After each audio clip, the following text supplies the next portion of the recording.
Halo, welcome back to my channel Sejadah Biru bersama Langit Biru. Kali ini gue mau bikin video review ya. Jadi ini adalah pot Miele yang gue udah beli sekitar bulan apa ya, Maretnya. Kalau nggak salah bulan Maret ya, udah sekitar 3 bulan 4 bulanan. Taruhlah 3 bulan. Jadi gue pengen nge-review ya.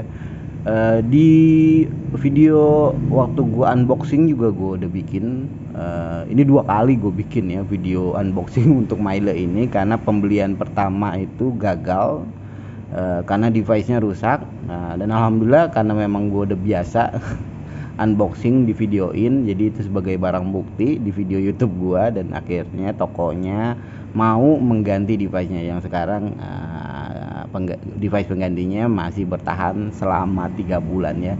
Jadi untuk device ini gue akan melakukan review setelah penggunaan selama 3 bulan lebih ya.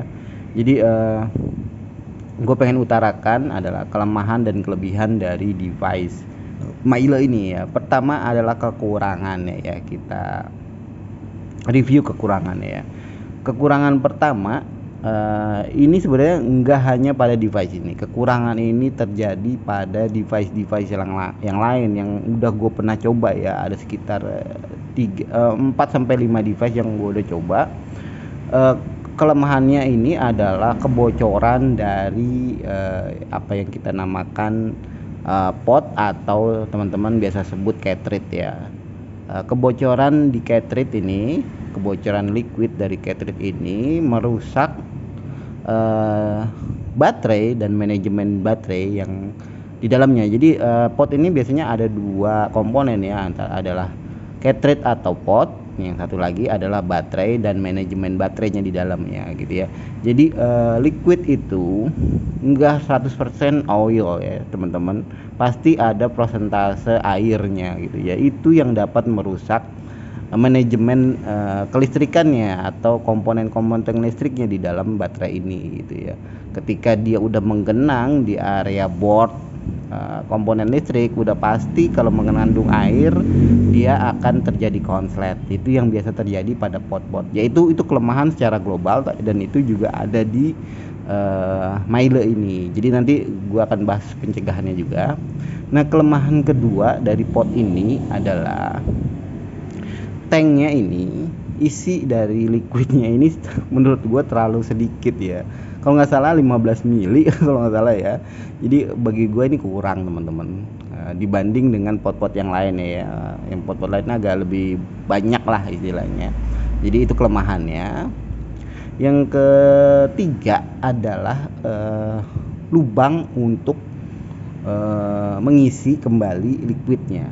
Jadi ini kecil banget, jadi pas-pasan. Gue pakai ini pakai apa ya, nah ujungnya ini pas-pasan banget, jadi bisa kadang-kadang keluar gitu, kecuali mungkin pakai suntikan ya, dia bisa masuk langsung full. Jadi itu sih kelemahannya. Dan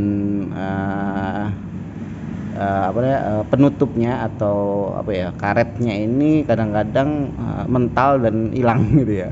Itu kelemahannya ya. Apalagi ya, nggak ada kayaknya ya, selain memang kelemahan utamanya yaitu sering rusak ya, karena memang kebocoran dari liquid. Itu aja sih menurut gua. Dan kelebihannya nih ya, kelebihannya teman-teman, pertama itu harganya lumayan murah menurut gua nih ya, untuk cartridge level dia. Jadi ini cartridge seperti ini levelnya level menengah lah, nggak murah banget, nggak mahal banget. Jadi menurut gua karena ini gue biasa review di, cartridge di pot di bawah 300.000, ini menurut gue termasuk yang paling murah yang biasa gue review ya. Dan build ini juga lumayan gitu ya. Dan ini berada di sekitaran harga 150-an ya, di bawah 200.000. Bahkan ada yang gue lihat 125, 135 gitu, lagi promo mungkin ya.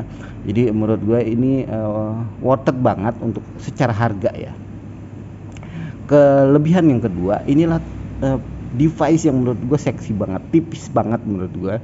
Dan gue suka device seperti ini, nggak terlalu gede gitu di tangan, jadi simple aja, kadang-kadang nggak kelihatan gitu ya di kantong atau apa. Gue senang banget device ini dari secara body slimnya. Dan ini aluminium, jadi nggak ada yang plastik ya, yang untuk device ininya paling di cartridge atau potnya aja yang plastik, jadi ini device kelihatan lebih bagus lah menurut gua gitu ya. Itu kelebihan yang kedua ya. Kelebihan yang ketiganya apa ya? Yang kelebihan ketiga adalah harga pot atau cartridge-nya menurut gue terjangkau dibanding pot-pot yang lain menurut gue nih ya. Jadi kalian harus pintar-pintar mencari harga pot yang sesuai dengan budget kalian gitu ya, karena pot ini enggak selamanya nyala ya teman-teman. Semua pot pasti ada masa rusaknya gitu, karena di dalam sini pasti ada koilnya juga walaupun kecil ya. Itu pasti rusak entah itu sebulan, entah itu 2 bulan, entah itu 3 bulan, itu pasti ganti. Nah selama 3 bulan ini gue udah ganti satu cartridge ya, satu pot udah gue ganti. Jadi dalam pembelian gue dapat sekalian 4 pot jadi 4 pot, dan itu gue beli yang udah ada isinya. Jadi beli pot yang udah ada isinya itu lebih murah daripada pot kosong ya teman-teman. Dan gue nyaranin kalian beli pot Miele ini belinya di Bukalapak ya, karena di Tokopedia gue lihat masih mahal-mahal. Pot-pot kosong itu sekitar 75 ribuan ya, kalau nggak salah satu gitu, 51. Tapi di Bukalapak itu pot yang udah ada isinya, udah ada liquidnya di dalamnya, itu harganya gue nemu di 12.501 ya. Jadi kalian bisa beli 4 langsung sekalian. Itu menurut gue murah ya, murah banget dibanding cartridge atau pot-pot yang lainnya. Jadi 12.500 gue ketemunya di Bukalapak. Bahkan gue ketemu udah langsung 4 itu dulu ya, itu cuman 25.000 4. Sekarang gue cari-cari nggak ada, mudah-mudahan gue cari-cari ada lagi, kalian bisa nemu lagi. Jadi 25.000 4 udah ada isinya, walaupun isinya gue nggak suka teman-teman. Mungkin isinya udah expire makanya dijual murah ya. Jadi isinya tuh nggak enak, ada mentol-mentolnya gitu, jadi gue buang isinya, jadi gue isi sama liquid kesukaan gue. Jadi itu plusnya lumayan bagus ya untuk sebuah pot. Itu potnya yang murah ya teman-teman, potnya yang murah menurut gue itu bagus banget, sebuah plus yang bagus dari sebuah pot. Jadi menurut gue ini worth it banget kalian beli dibanding Stalker ya. Stalker gue kemarin itu udah nggak selamat. Sebenarnya Stalker dan ini juga hampir mirip-mirip juga ya teman-teman. Cuma memang gue telat tahu bagaimana cara mencegah kerusakan. Nah ini gue akan kasih tip supaya enggak sering rusak. Yang paling menyebabkan rusak adalah kebocoran liquid sendiri itu akan turun dengan sendirinya ke area baterai atau papan elektroniknya gitu ya. Jadi sedapat mungkin kalian pisahkan jika kalian tidak memakai. Sebagai tester, kalian coba isi liquid ini full dan kalian taruh di meja, dibiarkan selama sehari 2 hari, udah pasti bocor teman-teman. Apalagi kalian nggak pakai, kalian taruh di sini dibiarkan gitu, udah pasti penuh di sininya. Itu yang menyebabkan rusak ya, itu ya salah satu ya. Yang kedua, kalian harus tetap bersihin teman-teman ya. Kalau Stalker kemarin belakangnya bisa dibuka, kalian buka. Ini juga sebenarnya bisa dibuka, cuman gue nggak buka, biarin aja.